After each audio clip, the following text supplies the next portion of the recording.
I made a 1 in 10,000 guess and was correct on the first try. Anyone else break the universe with super unlikely things? Story 1.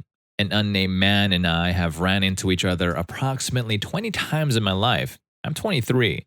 I really don't know this guy, but I have ran into him at least 12 or so times I can specifically remember, and there are other times that I just can't pinpoint. The first time I remembered seeing him again was at Disneyland when I was about 9 years old. Since then, I've seen him in the most random places, like Disneyland another time, Niagara Falls, a camping spot somewhere in Nevada when I was about 14, the LA County Zoo, and a racetrack in Colorado about 4 years ago. We both recognize each other but never acknowledge. I'll always remember seeing him in Colorado because then we gave each other both a look of complete disbelief. I hope to one day see him again, though, and see if he has taken note of all our encounters as I have, and maybe get to know him. No homo, but with situations like these, it seems more than the appropriate thing to do.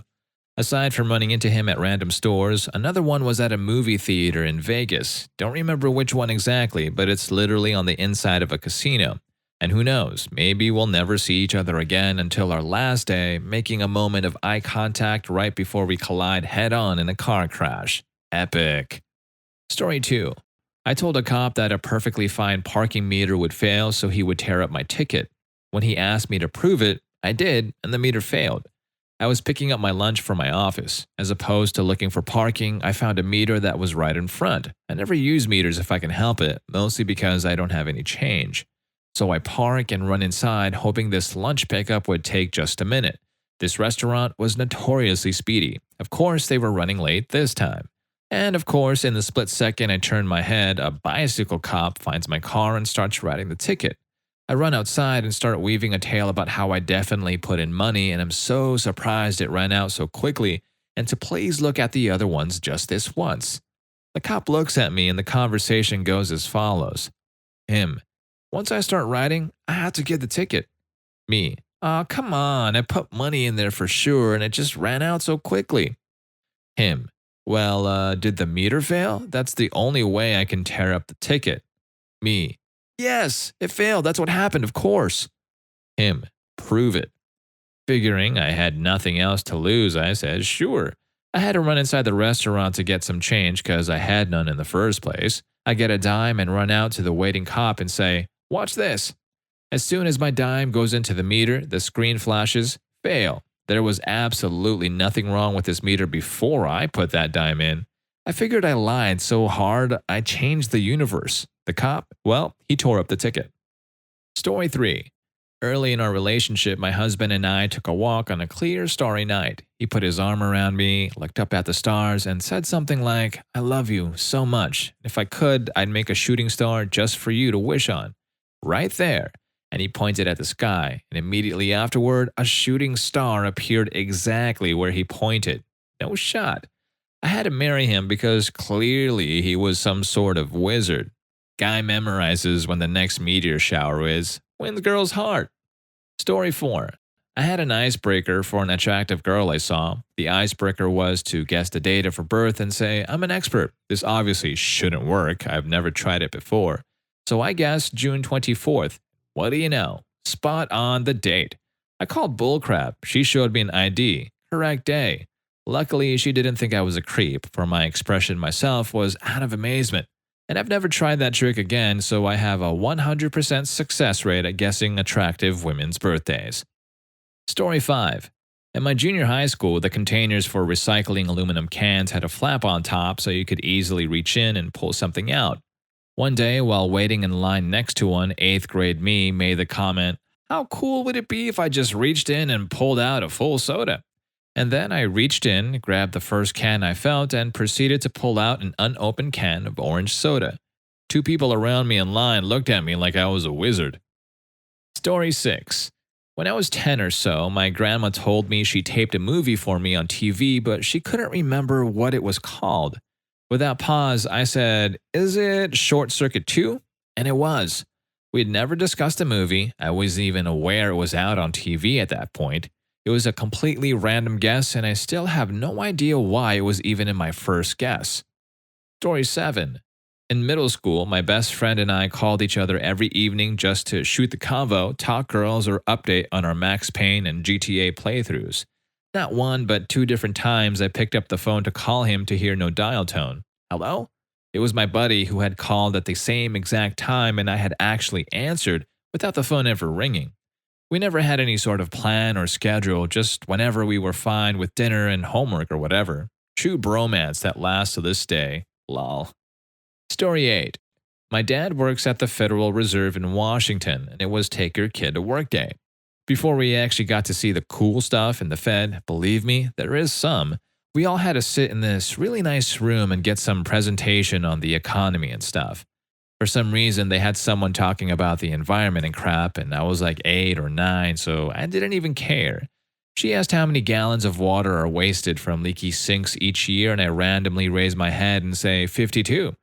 She was like, yeah, good job, a future environmentalist here. But I don't even know why I raised my hand. I hadn't listened to a single word she said. Girl gave me a stress ball shaped like the earth. Best day ever. Story 9. Was eating a bag of coconut M&Ms one evening on my couch with my wife sitting in a nearby chair.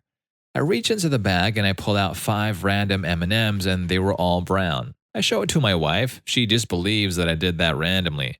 After munching those, I then take another handful and get 6 green ones this time. Decided that she wouldn't believe that any more than she did the first time. I just kept it to myself. Story 10. A friend of mine growing up had a similar situation. There was a kid that was at almost every vacation spot he went to. He told me about it when we were 15. We went camping with his parents and he pointed out the kid who ran away in terror. We chased him down. Not in a bullying way, we were skinny nerds. And my friend finally caught up and started talking to him. We all socialized for a good 10 minutes before we decide their parents have to meet. This kid is such a huge part of my friend's life story and no one believes him. We go to find the parents, and long story short, turns out my friend's parents were a swinger couple and they'd been meeting the same couple for years at vacation spots but were secretive about their exploits. And here's the kicker. That kid could have been my friend's half-brother. No paternity tests were ever given because neither couple cared who was the biological father. So, yeah, the world is a strange place and sometimes the explanations are even stranger than the fabrications. I'll add a little more. I graduated high school at 15 and a half and lost contact with Logan Redwood Swinger. He and I were friends from homeschooled at the same time. He and another friend and I were a trio of nerdy Dungeons and Dragons computer nerds in 1996-1997. I'm the only one who had any exercise regularly, Shitoryu Karate and Bao Guangzhang 4 to 5 times a week. So I really only got to hang out with Ryan and Logan, obviously not their real names, on the weekends. You see, I enjoyed freedom normally barred from a teenager because my mother was borderline criminally negligent. Also a reason I stayed at other people's houses. So we were able to go camping regularly, go to San Francisco regularly, go sit in parks and stare at college girls while pretending we weren't huge, mildly goth, super intellectual nerd teenagers, spouting off Jack Kerouac, Quentin Tarantino, and comic book references. The parents were both quote-unquote staples in a very conservative community that probably would have judged them harshly for their lack of religious focus. As their son gained later, moral strength and hotness. She worked with elementary grade kids, he was a local mechanic at a dealership, the parents that is, and if word got out, it would destroy their finely tuned image of Mason's father, third degree, Girl Scout mother, as well as some weird Masonic job's daughters/sons of the Templars or some other nonsense. It was interesting from an outward view, but I never tried to partake. Last I heard, he'd left California and gone into the Navy. I see his parents around sometimes because I moved back to my hometown so that my kids could be near their grandmother on my side. It's funny because I see them and they don't recognize me, but all I can think of is that summer in the Redwoods. He had an older sister and 2 younger brothers.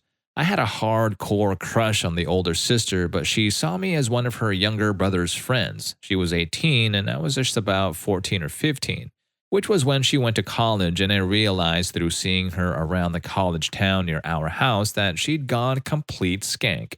They're probably close to retiring soon, and I'm sure they'll probably sell their house when their youngest, who should be of drinking age now, is fully gone.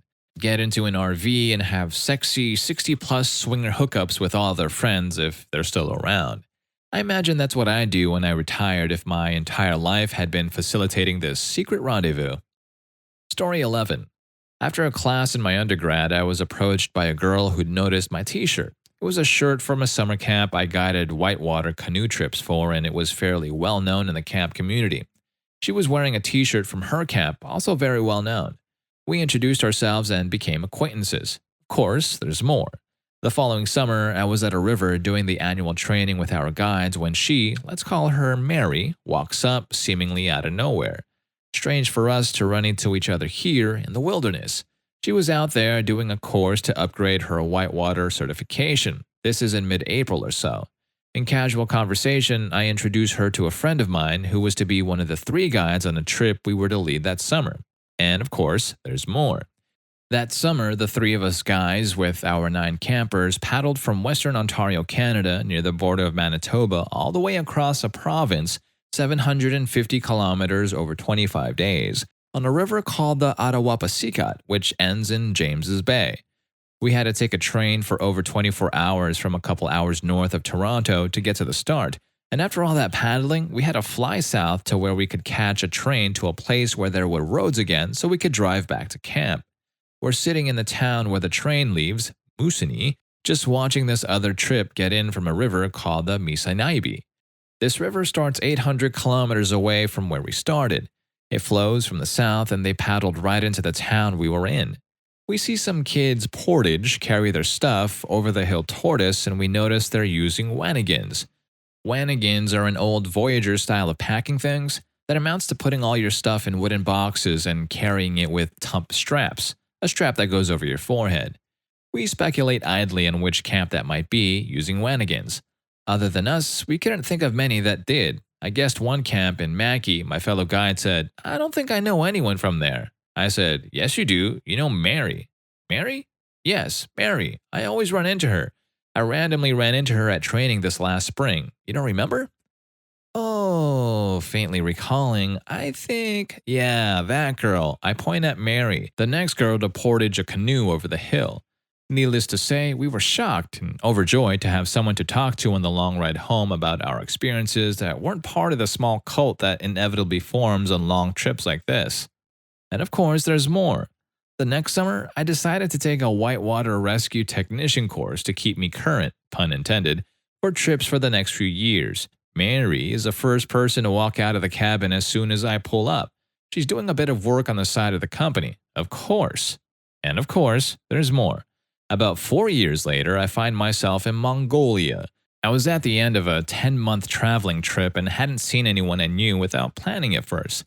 I'd lived in New Zealand, Vietnam, and after catching a case of typhoid fever, separate story, needed to head home with my newfound low budget, but not before one last adventure. The plan was to do a 20-day self-guided horse trek with a friend I'd met up with. We were both canoe guides at the same camp in Canada, so we figured we could hack this trip if we treated it like a canoe trip with horses. It worked out. A couple of days before heading out into the steppes to start preparing, we were running around Ulaanbaatar, the capital, looking around and finding gear we hadn't brought with us. We were the only white people around as far as we could see that day. Walking along, talking with my friend, another white face caught my eye walking the other way. At this point, I'd been in Asia for half a year and forgot I was white until I looked at my hands or in the mirror and regarded Westerners with the same intrigue the locals did. As the other face passed me in the crowd, we locked eyes, and after 3 steps, I froze in my tracks as recognition kicked in. I turned back to see her staring at me. "Mary, what the hell are you doing here?" We hugged, and she told me she had just finished a 20-day canoe trip through the steppes, and we should come to see the pictures. She took us back to her place. She had rented an apartment with a bunch of other Canadians, who all looked bewildered that she'd fished a couple more out of the maelstrom. We caught up over trip pictures and bid each other good luck till the next encounter, and who knows where the hell that will be. Story 12. 3 friends and I moved into a new house in my 3rd year of university. We decided to check if the ADT alarm system still worked, because we lived close to some housing projects and crime was pretty bad in the area. After pushing the panic button, the alarm started wailing out, and we had no idea how to stop it. We looked around for a pin written down somewhere, then called the landlord, but nothing. Eventually, we called ADT and they said since the contracts expired, they can't do anything. We also tried flipping the main power off, but it must have had its own PSU. So I did the only thing I could think of. I started jabbing at random numbers on the keypad, hitting doubles every third time. After about a minute, the alarm cut off. It was probably a 5-digit pin. Not bad considering the odds. Story 13. Me and a bunch of friends were out in the middle of a huge field outside our high school one random afternoon. We'd been throwing a frisbee, but had slowly sunk into just standing around and talking. A few of the girls were on the ground parsing through the clovers that are all over the place, and there are tons of clovers all around. One of the girls is one that I'd had my eye on for a while and had been flirting with on and off. I asked her what she's doing. Looking for 4-leaf clovers. I've never found one, she says. Oh? I find them all the time, I respond, which is actually somewhat true. No, you don't, she says. Yep, in fact, there's one right there, I say, and standing up, I reach down and pick a single 4-leaf clover out of the whole clover patch. Everyone is flabbergasted and I give her the clover like a boss. Ended up dating her for a year and later found the clover taped to her mirror.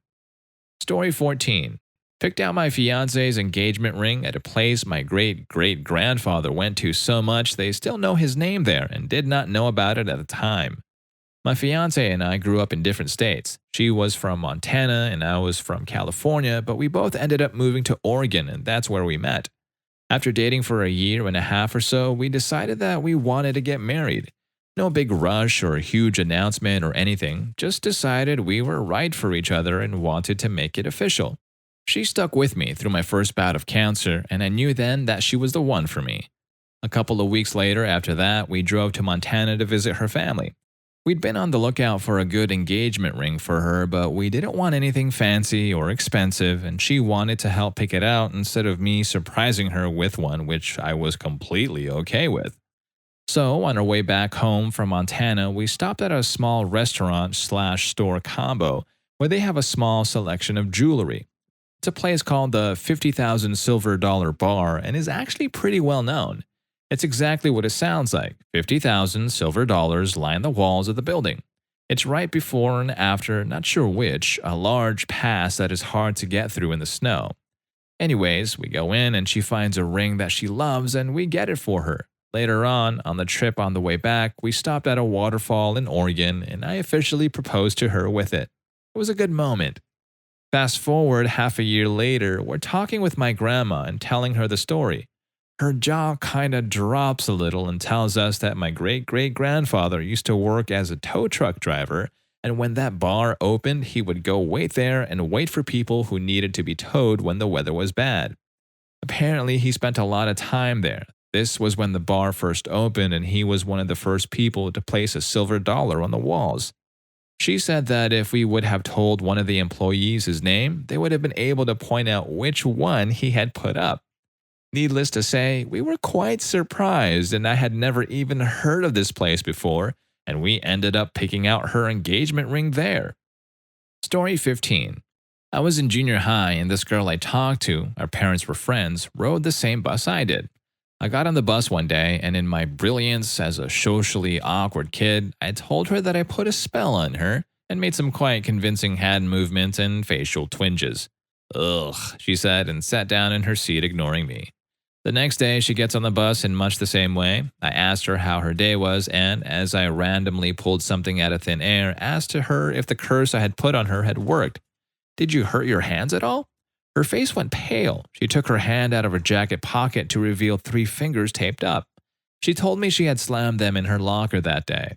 I was just as surprised as she was, but of course, I didn't let her know that. She told her parents that I had cursed her. Consequently, mine heard about it all as well.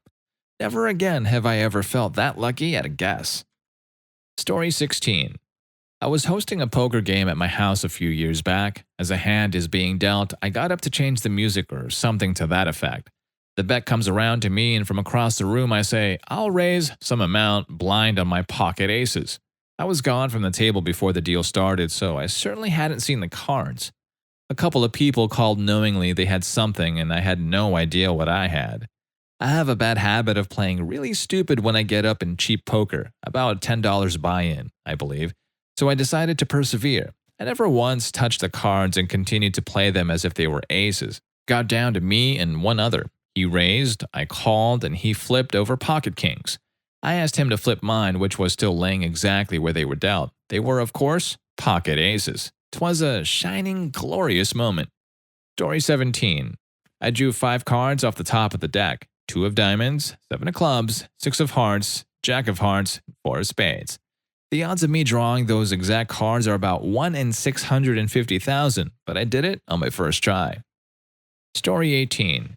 At a knowledge bowl competition, the rules are if you hit the buzzer, then they stop asking the question and you have to answer it. The buzzers are also very sensitive.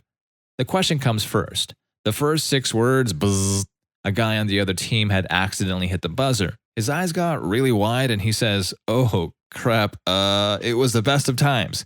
Bam, right answer. All 3 teams were stunned. Story 19. I'm in Canada. I was 15 years old and came home from school for Christmas break. My mother said, "You will never guess who we got a Christmas card from." I said, "That little motel we stayed in on our way to Detroit last summer." She just stared at me in disbelief. I was right, but I don't know why I thought of that. Story 20. Went to Vegas with my wife. She didn't quite get the rules of roulette. She saw the $20 minimum and thought the whole 10 had to be played on one bet.